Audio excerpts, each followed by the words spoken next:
Hi everybody, how are you? Today I'm gonna cook the easiest breakfast. You just need 3 eggs, 1 tomato, and 5 minutes. Here we go. I think 3 eggs enough for one person, right?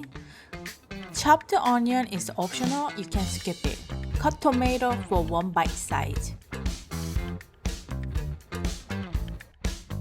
That's it. We are halfway of done. Wait for oil heat up and add eggs.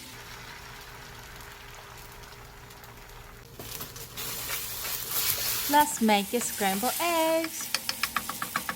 And then put this on side.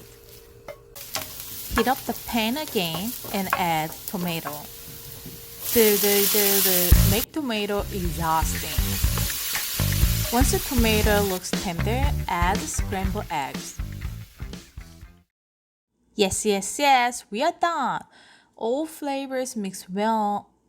Sour and juicy, covered to eggs, really delicious. Whenever I have no idea for breakfast but hungry, this is the one I cook. 잘 먹었습니다.